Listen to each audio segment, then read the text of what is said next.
Thank you for coming out today to the live cabin Republican Club here. I appreciate everybody coming out. My name is Jason Murillo, for those who don't know who I am. I'm also known as DJ Loudmouth on the radio. I've been on different television, radio platforms for over the past 20 years as well. So the reason why I decided to run for public office in District 2, where I lived for the majority of my life, over 35 plus years, is because I'm sick and tired of the way things have been going on, not only in my community, in my neighborhood, but in our city. We have all witnessed over the past 10 years alone the destruction that a one-party ruling system, that is the Democratic Party, could cause to our city and to our great state. From the crime to the illegal invasion of migrants, many of them that are criminals, and are straining our economies and our resources that we need for New Yorkers.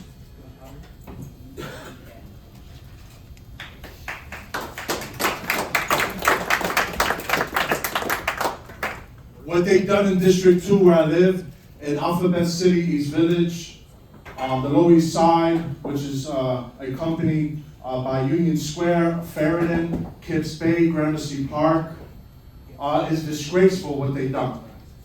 It's disgraceful. They have destroyed the East River Park, where I live at. They have destroyed it. They have destroyed NYCHA, public housing. Recently, 4,000 residents where I live in Jacoby's houses was at risk of privatization, corrupt takeover by Kathy Hochul and by state legislators such as one of my opponents, Harvey Epstein, who is corrupt as they come. He's bought and paid for by the real estate million and billion dollar developers. And then you have the likes of Anthony Weiner, a convicted sex offender who's trying to make a political comeback at the expense of Lower East Side or SIDA residents in District 2, who has no business running for public office.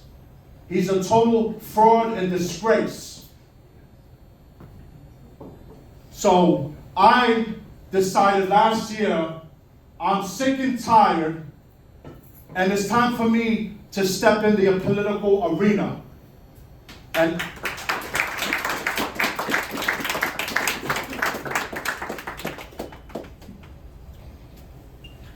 because just like our great President Trump is fighting for our country, it's going to take someone like me to fight for my community, my district, and my city.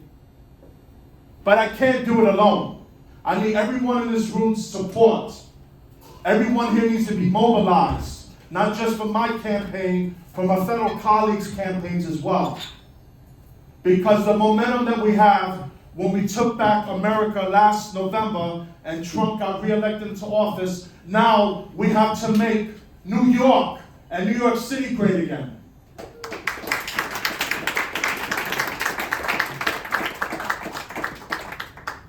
So we need to mobilize. We need to take to the streets. We need to call up people. We gotta, just like we did with petitioning, we got thousands and thousands of people active, and we got, with the help of all the great volunteers, the petitioners, and so on, we helped and got more Maron on the ballot for district attorney.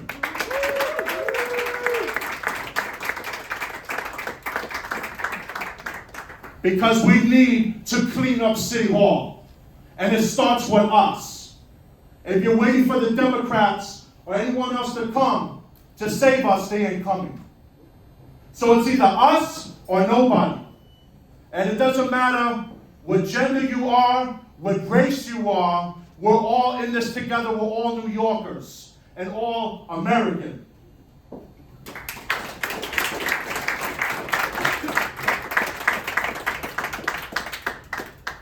Now, I've been a long-time advocate since adulthood for people with disabilities, families, the elderly, the youth. I've been a long-time advocate for the LGBT community. I've done many events with Veronica Gonzalez, my partner here, that was pro-LGBT. We just did the event, where was that, in, what park was that last year? We was a part of that event last summer. It was at Katona Park. Yeah, Katona Park. We was a part of an LGBT event in Katona Park last year. That was a great turnout in that. So you have a fighter. You have someone that will fight for everyone here. Okay? I'm a former professional wrestler. Okay? So I know what it is to be in the ring and to fight. Okay? And when I get elected into City Council this November 4th, 2025, on the behalf of all of us here in this room and 170,000 people of District 2, I will fight for every single one of you, every single day.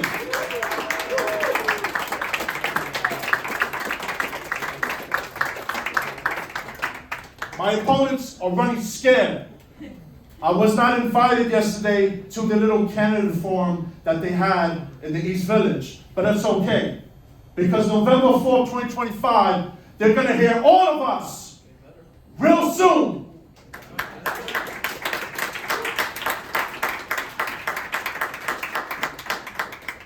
So that's about it for now. I don't want to take too much time. I want other people to get an opportunity to speak as well.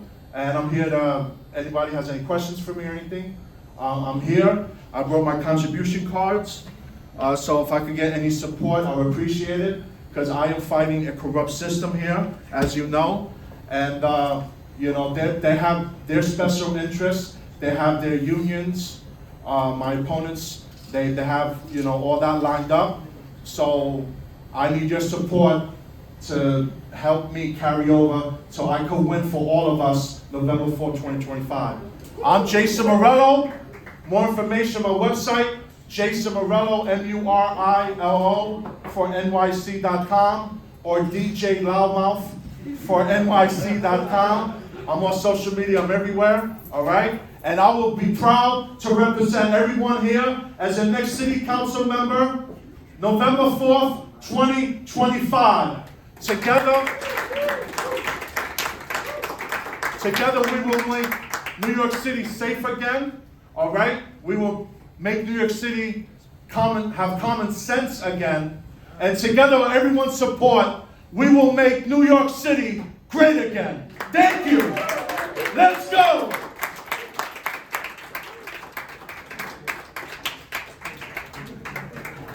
Great, thank you so much, Jason.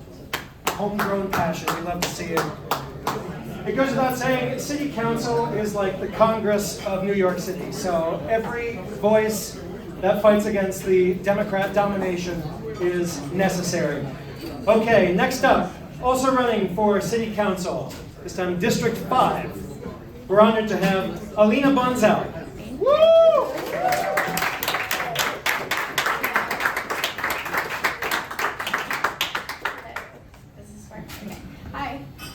I'm Alina Bonsell. I'm running for District 5. Most of you probably don't know what that is. So it's from Sutton Place to East Harlem on the east side, east of 3rd Avenue. So raise your hand who's in my district.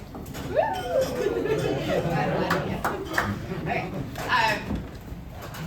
So I'm running for District 5 because I had enough.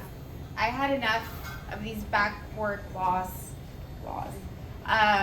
these useless policies, these nightmare court systems, garbage everywhere, and of course, as you know, unsafe and unclean streets and subways. But my story starts in 1989. My family immigrated from Eastern Europe, Odessa, Ukraine. I was a child. We came here as Jewish refugees in pursuit of a better life and liberty. New York City is my home. I grew up here. I lived in almost every borough, and I did in Manhattan for 20 years. What motivated me to run is the injustices I faced as a person living in New York City, and as a mother, especially in family court. And when I went to the inauguration in January in Washington, D.C., I realized that I could be heard, I could have a voice, but it required one element.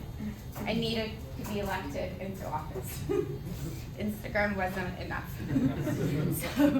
So I came back motivated and inspired, and I decided to run.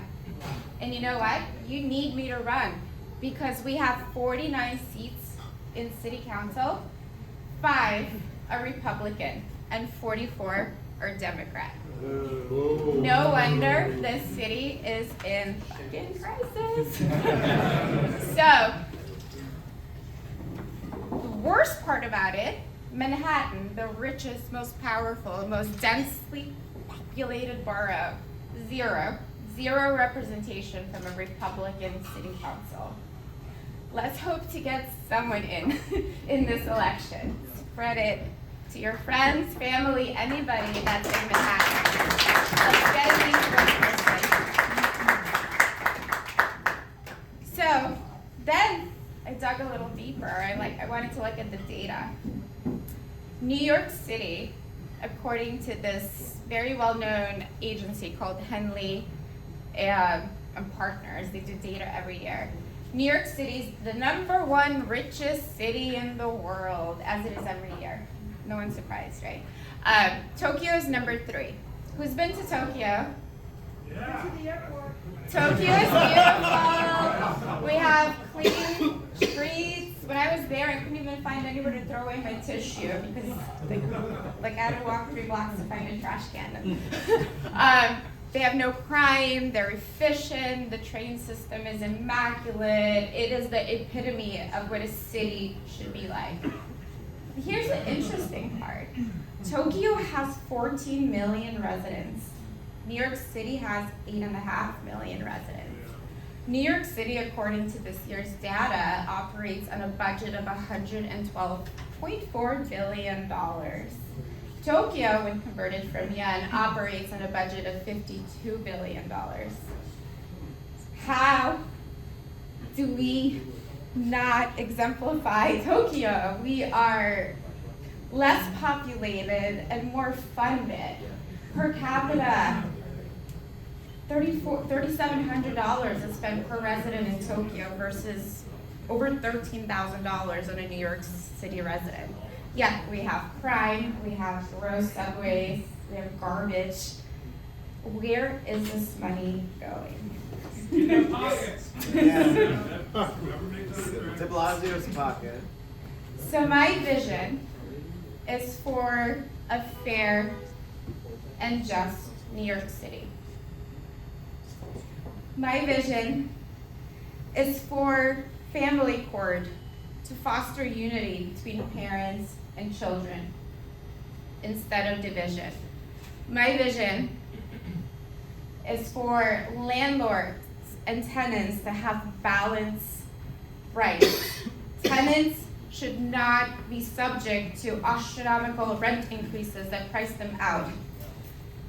And at the same time, landlords should be able to evict swiftly and immediately anybody off their property without all the bureaucracy that exists today and all the fees that exist. I want laws that support and help the people. I want there to be no more kill shelters in New York. I want there to be funding allocated to every city and every borough in our city for additional shelters to support our animals that don't have a voice. So, more things. I want there to be tax relief for commercial landlords or tax abatements, because the reason small businesses are in trouble is because of unfair lease terms, but they're contingent on us as a city to relieve the landlords in order to keep small businesses here and to attract new business here, because every community to thrive needs small business. And lastly, we all want, and my vision is clean streets and subways, but that starts with both empathy and strategy. Obviously, we have to address the homeless situation, but it is not a one-fold solution. There are homeless that need transitional housing, which we should build and create, and then there's a different segment of homeless that need long-term care, and they need to be removed from parks and streets because they possess a public safety risk, and this needs to be done swiftly and immediately.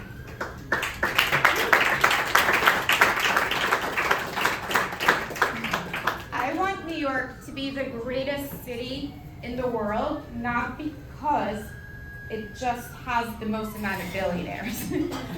I want New York to be the greatest city in the world because it's wealthy in all the things that matter.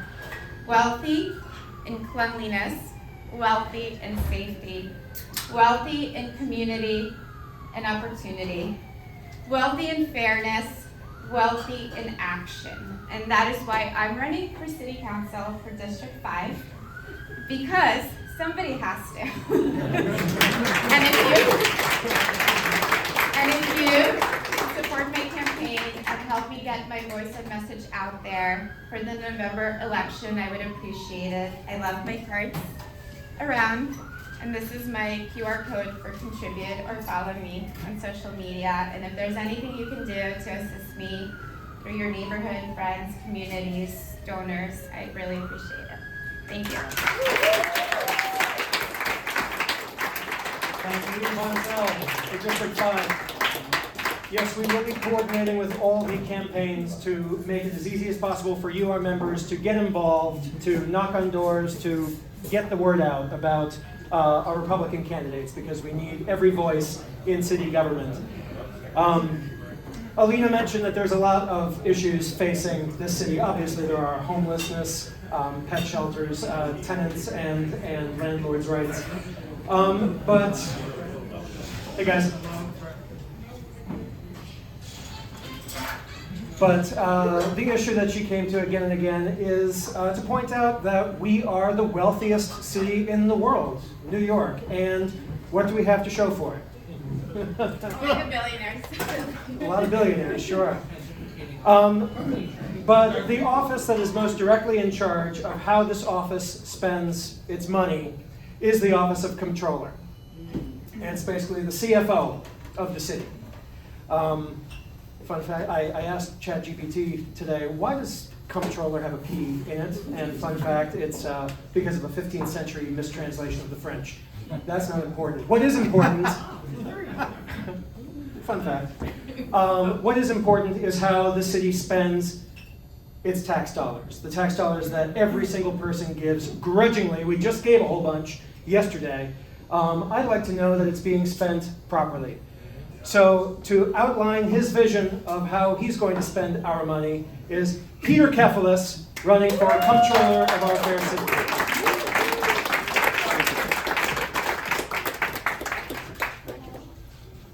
Hey, fellow patriots, how are you tonight? Thanks for having me. Woo! So, as you know, I'm running for comptroller, which is the fiscal watchdog for the city, which has long been lacking. So, the key things that I'd like to do when I do become comptroller is fix the mess that we're in and stop giving politicians a debit card they could swipe or a blank check and let them do what they want. So, first thing is we have to fund the police. We're here in Manhattan, for example. This is the police. Look how well defunding the police has worked out. Down the block. So look, we've got to realize if we don't have a secure city, people are going to continue to leave. Retirees, businesses, families, single people, and they take that money to Florida, Texas, the Carolinas, and other places, and we'll have nobody left here soon. So we don't fund the police. There's no security. We've got to hire more, but we got to let them do their jobs because obviously the city's a third world mess right now. So being that we're here in Manhattan, this is not only the premier destination for tourism, both for domestic and foreign tourism, but remember, this is the key place in this country, in the world, for investment from both Americans and foreign. So if it's not a safe place, if it's not a clean place, if it's not a properly run place, people are not going to invest here. And we've recently seen a lot of folks in the financial sector over the last couple of years say adios. They went to Florida, they went to other places. There's a very large one now that is setting, at least threatening to leave to Texas, and they probably will. So that takes a lot of revenue here, and it takes it elsewhere. So what I'm going to do as comptroller is, we're going to stop spending money on people who shouldn't be here to begin with. If you're here illegally, you get deported, we don't spend money on you. We're not subsidizing criminal gangs. We're not subsidizing people who have no right to be here. While we're putting up in the 5-star hotel, the Roosevelt, other hotels, every borough, every hotel is a homeless or an illegal alien shelter. You can, I don't know where these tourists stay, because other than the Marriott around here, I don't know where they're staying, honestly. And we were just there earlier, so I know, that's not a shelter, thank God, but most of them are. So we have to also stop letting these wacko socialist, communist, Marxists divide us. It's not about what color you are, where you live, what your sexual preference is, what your last name is, what your religion is. It's all a bunch of bullshit to divide us, and we can't allow that to happen, because if they divide us and we're at each other's throats, we have people like de Blasio and Adams and Biden and the rest of the garbage that continue to hold office and put us in the spot that we're in today. So we got to be smart, and not only us, but we got to tell our friends, our neighbors, our coworkers, hey, don't fall for the stuff, don't fall for the garbage, because that's what they want. They want to divide us and conquer. And unfortunately, they're doing a great job, especially here in New York, with a one-party rule. So we're going to audit everybody from NYCHA. We were just there last week for a gentleman running up in the Bronx. Saw his apartment. Nobody should live like that. I mean, we saw garbage, rats, drug addicts, homeless, needles. It was disgusting. It was like a third world property, but it was here in New York City. We're going to audit NYCHA because all that money's being squandered, wasted, and at the end of the day, what's worse? Fraud or incompetence? Either way, we lose our money here that we all work hard for and we paid into, and tax day just finished, so we've all paid our share, right? It's got to come back to us. So we have to focus on that. And the MTA is another one. We've got to audit the hell out of them. They're wasting money. $4.3 billion each mile for Second Avenue extension. Sounds a little expensive to me, guys. $4.3 billion for 1 mile. It's crazy. We've got to stop these crazy scooters who are terrorizing our communities. You can't ride on the street. You can't run into old women and kids. I know tons of people who've been hit already. My wife and I almost got hit the other day in Manhattan. 100 deaths a year. 100 deaths a year? Their It's batteries terrible. are blowing up buildings. Well, not only that, correct, not only that, but we were just at a protest in Queens a week ago. Now, because we had crazy Cuomo when he was our governor, cut the Indian nuclear power plant that was giving us cheap, reliable energy, now they're putting lithium stations throughout the neighborhoods. One was right next to a school with 1,000 kids you could touch, right near a friend's house. So because they cut that, they can't keep the lights on in the city, and those are coming where those batteries are going to be the size of these tables, maybe a school bus, maybe an SUV, we don't know, but hundreds of those batteries, the same ones that this gentleman just pointed out. So it's a catastrophe waiting to happen. So a lot of stuff has to be audited here. We gotta just, if we don't have a clean, safe running city and we're wasting money, the city's gonna go off the rails and there won't be any coming back. So besides NYCHA, besides the MTA, I'd like to do a better one that nobody talks about except myself, unfortunately. I'd like to go back to Comrade Bill and our former First Lady, Charlene McRae. Mental Thrive, $1 billion+ US that we paid for right here from our pockets for mental health. Where did the freaking money go? Right. Where did it go? Get it. But you know what? Not only did you get it,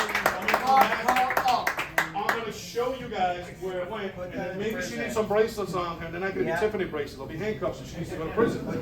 So the fact that we allowed this bozo, Comrade Bill, to give his wife $1 billion+, who's not a mental health expert, not a nurse, not a medical assistant, she has no medical knowledge of the fact that I know, credentials.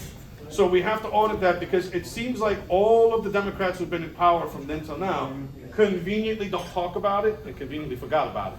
And to me, that's unacceptable. Why our own veterans sleep on the street, our kids don't get what they need in school, our special needs kids, our seniors, and I don't see the outrage from the people that we don't see the outrage that we should. I don't hear people screaming like they should and hollering about it, so it's gotta stop. So another thing we're gonna do is go back in time and we'll audit our one-term mayor, Dictator Adams, and see what nonsense he's done. And we know that he didn't have a problem inviting illegals and illegal criminal gangs here until Sleepy Joe wouldn't cut a check. We know that's a fact. He had no problem continuing waving the sanctuary city flag, and he brought these people here, and he only cried when Biden wouldn't cut him a check. And that's a fact. So we've got to make sure that Sanctuary state, we got to get rid of them. We got to take back our city this year. And with all of you guys, all of our patriots out there, not only this year do we take our city back here in New York, next year we got to get rid of hapless Hochul and take back the swamp in Albany and get our state back in order. Because if we don't fight now, the state and the city are heading off a cliff, and we'll all be moving to Florida or North Carolina or Texas ourselves, or Iowa or any other state, because nobody's left. So I don't want to take up too much time, but if you guys have a chance, check out our media channel, QNS, short for Queens, VOICE on YouTube. We do a lot of stories, cover a lot of folks running. And also, we're up against some folks here, including the person I'm most likely going to face off against on the other side, your glorious borough president, Mr. Levine, who I hear a rumor now is George Soros back. So anybody out there who can cut a check, has any cash, or would like to do something electronically, my bodyguard / driver / yoga coach Z will be happy to take the donations. And hopefully together we can stay unified, take the city back this year, take Albany back next year, because we took the White House back, but we still have 2 more fights here in New York.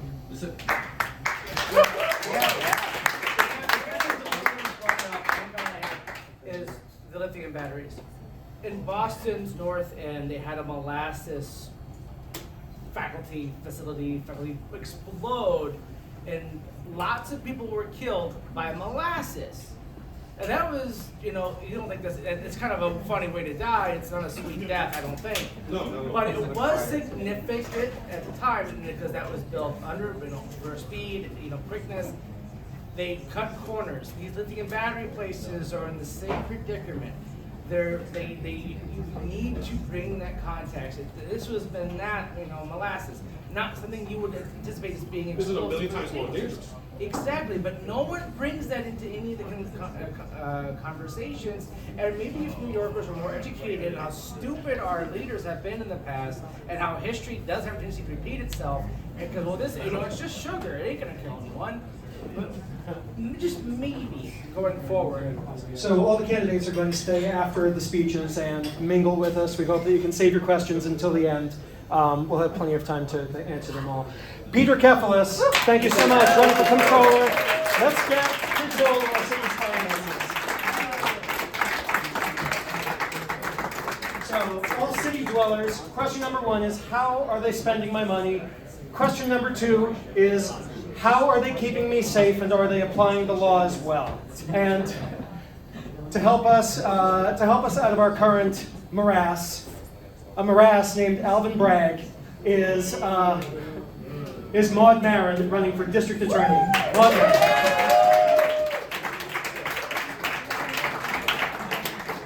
Hi guys. Let me just say, is this on? Can you all hear me? First of all, let me just say to Adam and Mike, thank you very much for this invitation and having me here, and thank you to all of you for showing up and listening to the candidates and doing your civic duty. It's really important, right? This is New York City. There are lots of other places you could be, so I really do appreciate the fact that people have come, that people have stayed, and that people are listening. And also, thank you to all of you who signed the petitions to help get me and the other candidates on the ballot. It's incredibly important. Yes, that's worth it, because we turned in over just under 8,000 signatures to get on this ballot. It's the first time in quite a while that for the seat that I'm running for, Manhattan District Attorney, which is a county-wide seat, right? There's 5 district attorneys in Manhattan for all 5 boroughs. And it's not a race that Republicans always put up a candidate. And about that, being a Republican, let me say this. I've been a Republican for about 5 minutes, because like most people in New York, I was a Democrat, and I was a Democrat for over 3 decades, and I've run for office before. I ran in 2021 on the Democratic ticket, and in 2022 for City Council and Congress, respectively. And so it always surprises me to do this as a woman who was a Democrat for so long, but I am going to quote Ronald Reagan, who said, "I didn't leave the Democratic Party left me."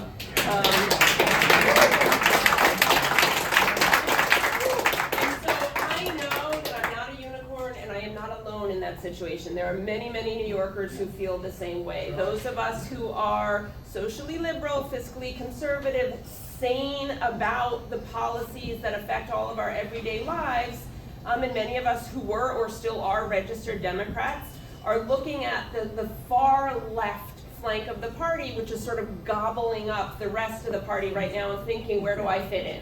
Or at least that's how I felt, and that's how I know a lot of other people felt.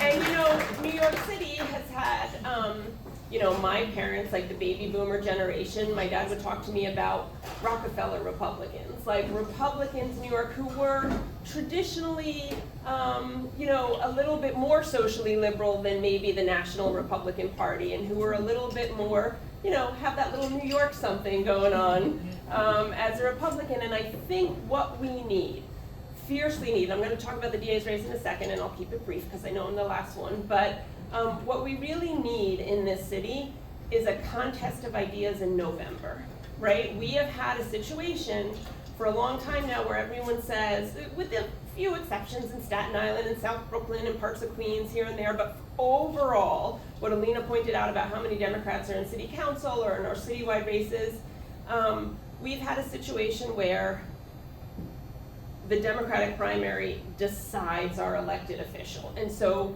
and for a while that worked for us, right? For many of us. Not, I know there are folks here who have been Republicans since they're born, but for many of us, that worked until that extreme part of the party started taking over. And now what we're stuck with is, you know, because there was a movement to get Republicans to register as Democrats, because it's like, oh, Republicans can't win, and we're stuck with this thing of choosing the least bad Democrat. Nobody wants, doesn't matter what you're choosing in life, your partner, your next coat, the restaurant you're going to, nobody wants to choose the least bad thing to have. We want to choose the thing we want, the thing we need, and the thing that will deliver the results that we need, right? Yeah. Something important. And that's why we need to decide our elections in November. We need to have a real contest of ideas between Democrats and Republicans. We can have third-party races too. If you have the, you know, if you do the work and get on the ballot and put your ideas out there, New Yorkers should have the right to vote for you. So I am running in November. November 4th is when I am on the Republican ballot in the Conservative.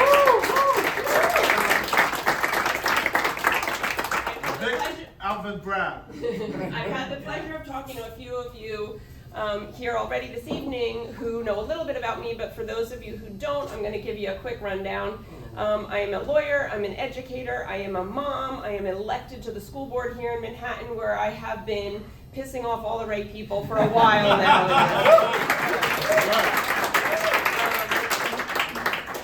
And I worked as a lawyer for over 2 decades in the Legal Aid Society as a defense attorney. I worked in the criminal defense division. I know this court system extraordinarily well, and I want to say this. The traditional pattern are prosecutors who become defense lawyers. That's a pretty common path. It's less traditional, but I'm not inventing this. Other folks have done it, to go from being a defense lawyer to being a prosecutor. The point is, I know the criminal justice system in this city. I know it extraordinarily well. I have worked both here in Manhattan and in the Bronx. I've not only represented clients in misdemeanor and felony court, but I've also trained incoming classes of legal aid attorneys and trained third-year law students at Cardozo Law School when I taught at the criminal defense clinic. So I know how to supervise and manage attorneys that are handling big caseloads. And I know what goes on in those courts and what should be going on. The problem with Alvin Bragg right now is not that he couldn't do the job, right? Because he was a federal prosecutor, he could do the job. The problem with Alvin Bragg is that he chooses not to.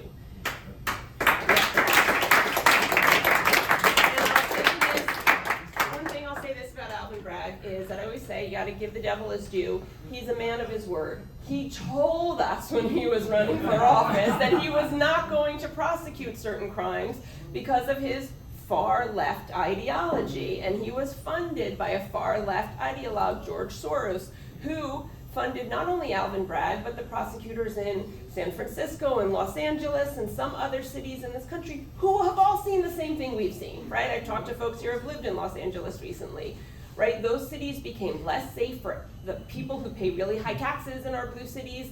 They became less clean, and they became cities that people wanted to leave instead of come to. We have the highest rate, the highest or second highest rate of outward migration from a state, right? New York State is losing people just like California is losing people, because when you say, pay more and get less, pay more money and get less safety, less clean subways, less good schools, which I know a lot about too, that's not a great deal, right? And people don't want that.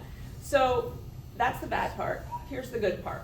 We actually know how to make this city safe. We've done it in the past, and we've done it in the recent past, and we can do it again.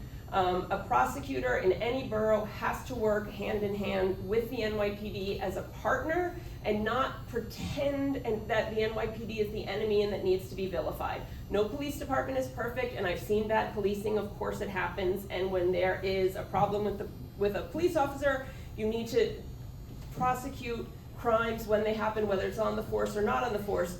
But overwhelmingly, we have an unbelievably professional and highly skilled police force in this city. Your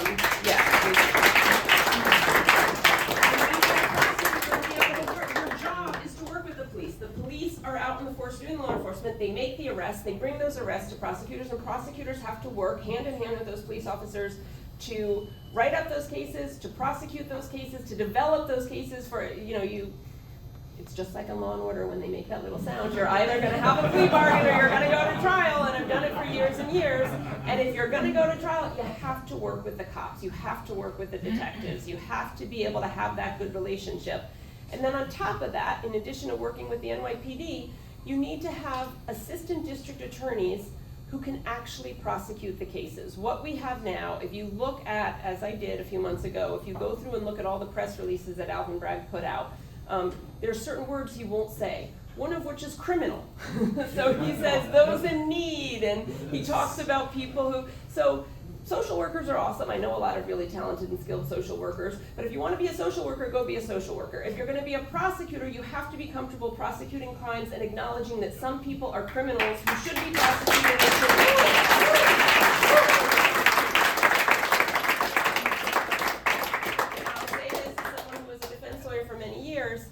Being a defense lawyer is a very honorable job. Protecting the constitutional rights of those who are accused is an incredibly important job. Being a prosecutor is an honorable and incredibly important job, and making sure that you represent the victims who have been hurt and prevent future victims from getting hurt by a criminal who should be incarcerated is an important and honorable job. And you have to be able to acknowledge that both of those things are true when you have a prosecutor, as we do now in Alvin Bragg, who's someone who's not really comfortable acknowledging that there's criminality that needs to be prosecuted and needs to be incarcerated. The system falls down and it frays, and that's what we're seeing right now in our city. I could go on and on, but since I'm the last one tonight, I will stop and I will say this. We need, obviously, as everyone has already mentioned, to raise lots of money in order to win this race. We need an army of volunteers and folks who understand how important this race is and how, really impactful it can be for our borough and our city, because all of these races are super important, but one of the things that we've seen in the last 4 years is the choices that a district attorney makes can change our city overnight so quickly, and we saw it in the last 4 years. So volunteering, donating, spreading the word, and helping this campaign in any way that you can and want to is something that we would deeply appreciate. Over there is Joe Katz, who's my campaign manager, and right here, iPhone in hand recording, is Sarah Punzel, who works on our team. You can talk, I'm gonna be around for a little while. You can talk to me, you can talk to Joe and Sarah. We'd be super happy to have everybody that wants to help and wants to get involved in any way that you can. Social media skills, editing skills, anything that you can do, we'd be happy to have it. And I think I'll wrap it up there, unless you wanna go to questions. No questions for now. Okay. But yes. Maron.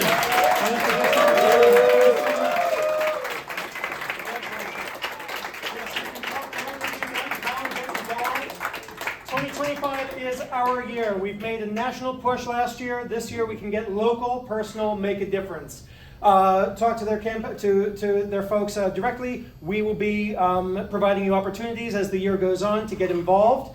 And that's it. Thank you once again to Maron, Peter Kefalas, and running for City Council, Alina Bonsell and Jason Murillo. Thank you all.